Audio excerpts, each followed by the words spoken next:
I did agree with what Molly was saying.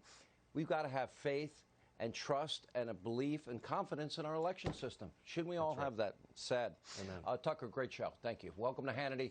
We begin tonight at Fox News Alert. We do have breaking news out of Arizona. A batch of newly posted ballots from the liberal stronghold of Pima County are breaking for President Trump at a rate of almost 52%. That is huge news from a very liberal county. Over the past 24 hours, the president has picked off, a little beyond that, over 24,000 votes. This margin, this trend continues. There's still almost 350,000 votes out there outstanding, which many experts are predicting that the president will continue to do well because a lot of those votes came in day of or the day before Election Day.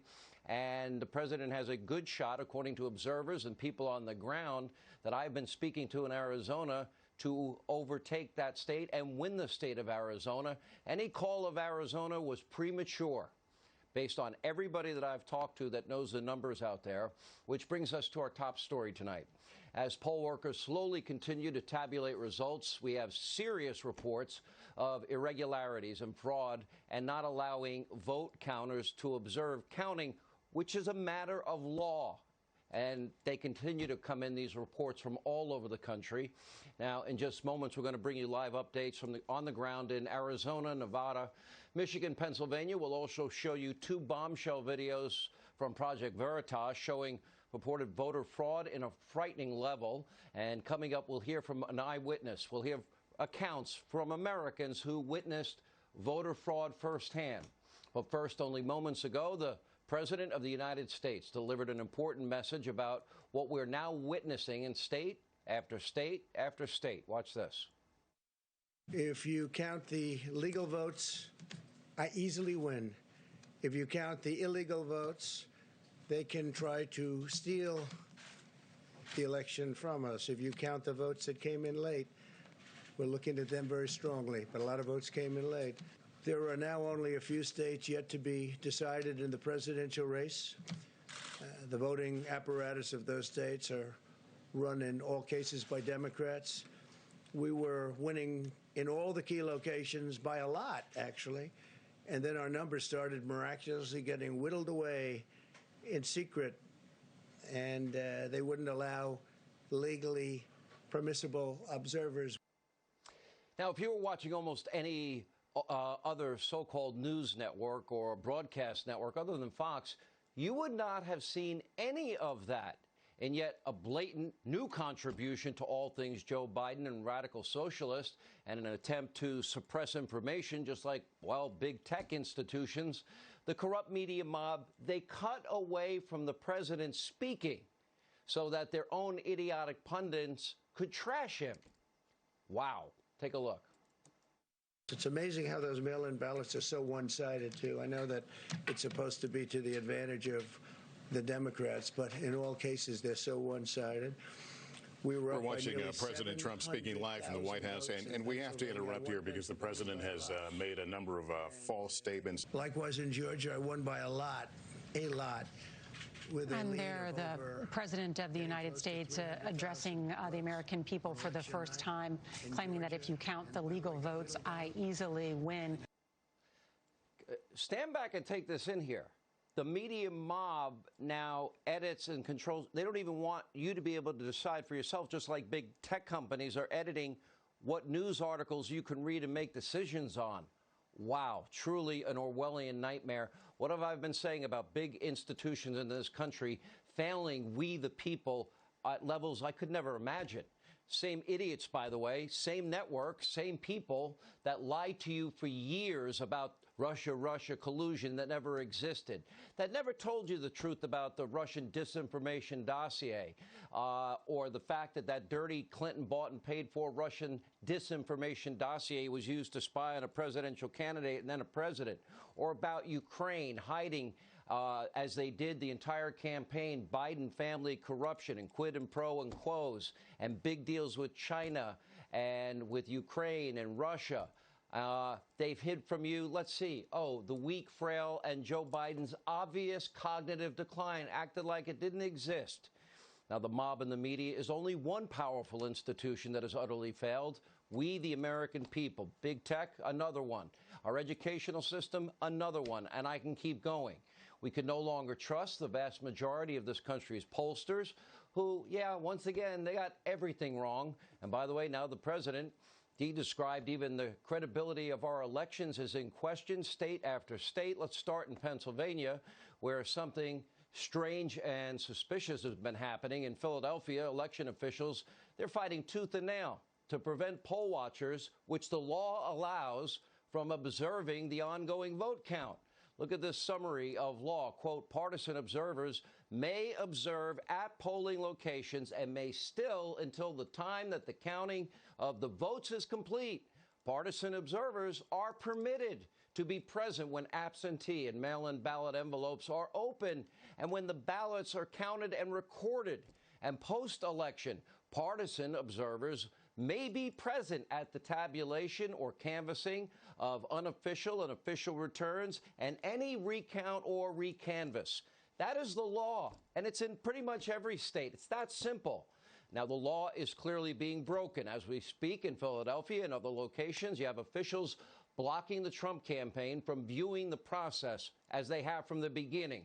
And according to a lawsuit now filed by the Trump campaign, quote, election officials are intentionally refusing to allow representatives and poll watchers for President Trump and the Republican Party. Listen to how one poll watcher described the scene. Take a look. Supposedly observing, but we can't see. We're further away than I am from you all here. At least 100 feet away from open ballots that go back out of our sight. We can't see them. We don't know what's happening to them. It's just, there's no way for us to meaningfully observe the process from where they have us.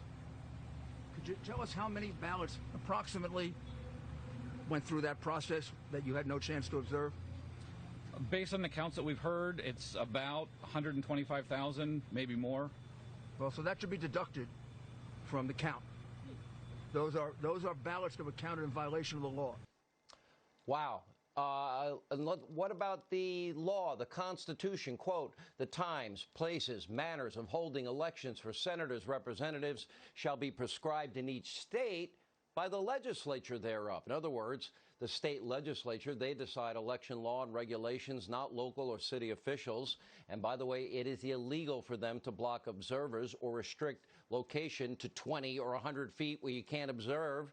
It's also illegal for the city of Philadelphia to disregard a court order mandating that observers be allowed back in.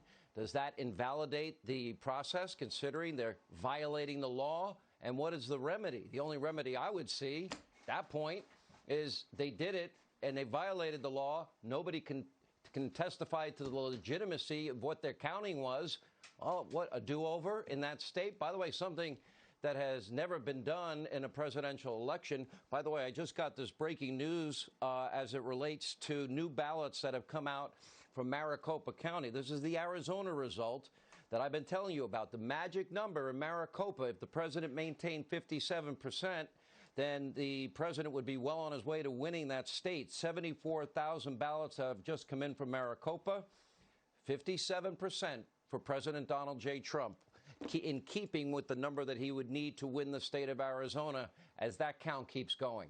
Keep in mind, today when I started my radio show, 3 o'clock Eastern, the president was up by 108,000 in Pennsylvania. When I ended, it was down to around 70,000. Now it's down even further. During that 4, 5, 6 hour period now, the Republican election observers were barred from doing their jobs and what the law allows. And this is not the first time a poll watcher was blocked. Take a look at this example, actually caught on tape. Let your own eyes decide. You're not letting me in? Well, No. what? No. That's why I tell you, call the police. Do it. If you legal, call the cops. The city guy is usually available. He'll be there. Okay. Call that number. Tell him to call somebody. I have a citywide watcher And certificate. it's not for this location. It's not for It's not. Is this the city of Philadelphia? This is the city of Philadelphia. This is the city of Philadelphia. This is the city of Philadelphia. You wanted to talk. You wanted to talk outside. Let's talk. I have a line. I asked you to read the line. The line said it's good in every ward and division in the city. Even later, the city of Philadelphia admitted that he should have been allowed into the building, but the damage was done. An untold number of votes counted without an observer in the room as a matter of law. Remember, this is Philadelphia, the land of corruption, fraud, and election abuse. Now, just this year, a Philadelphia judge of elections admitted that he took bribes to stuff the ballot box for Democratic candidates.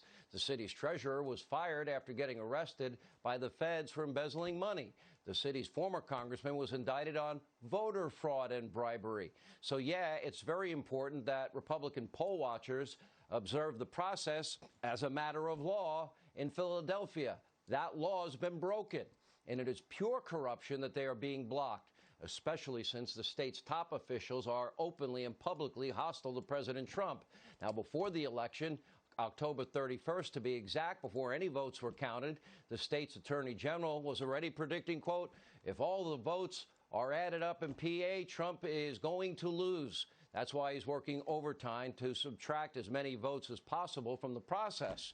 Meanwhile, the Pennsylvania Secretary of State tweeted, using the title president before the word Trump really demeans the office of the presidency. Little bias there. The state's lieutenant governor just referred to President Trump as, quote, just another internet troll. During an interview with his friends on MSDNC, he all but guaranteed a Biden win. What did he know that we didn't know? Take a look. At this point, how many votes are outstanding there? Well, I mean, several 100,000 of them. And it's generally accepted that it's going to be enough that would probably deliver our Commonwealth to the vice president at this point. Laws clearly being violated. Do you trust these people to oversee a free and fair election that you have confidence in? Do they seem trustworthy to you? Do you see corruption riddled Philadelphia, that they're willing to do anything without any oversight as breaking the law? Because now Philly is still counting votes without any legitimate oversight whatsoever. No transparency, no accountability, and we, the American people, should be very concerned. Take a look. They have refused to let us have a meaningful view of the vote count. They have continued to count the votes. Because they have done nothing to help us, they are not letting every legal vote count. They are letting anything come in. They are not letting us look at anything at all. They believe they're above the law. So because they would not follow the law of the state of Pennsylvania, we have filed for federal relief. That is what we're doing because we will not let the people of Pennsylvania go without having an election observer for every single ballot. Corey and Pam will both join us in a moment, but first, sadly, Pennsylvania is not the only state facing really serious questions about fraud and abuse. In Detroit, dozens of poll watchers were reportedly barred from observing the process there, some forcibly removed from the room as local election workers were actually cheering. Take a look.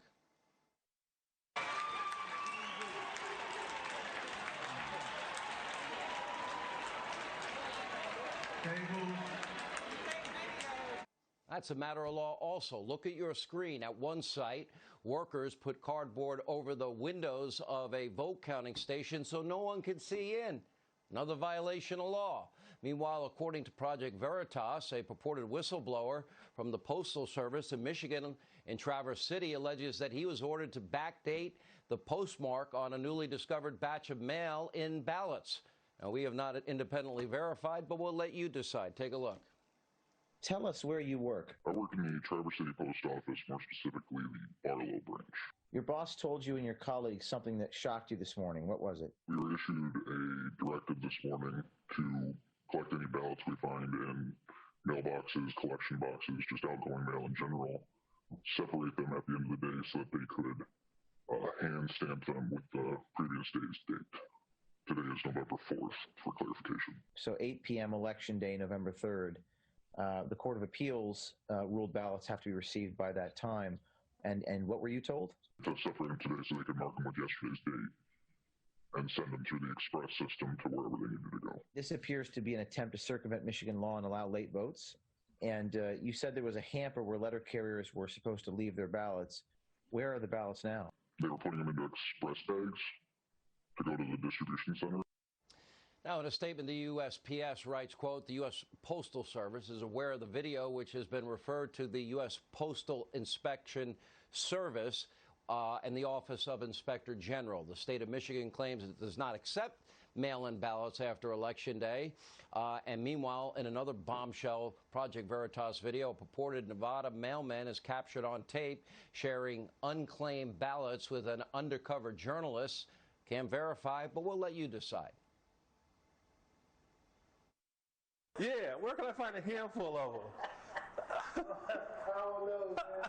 Hey,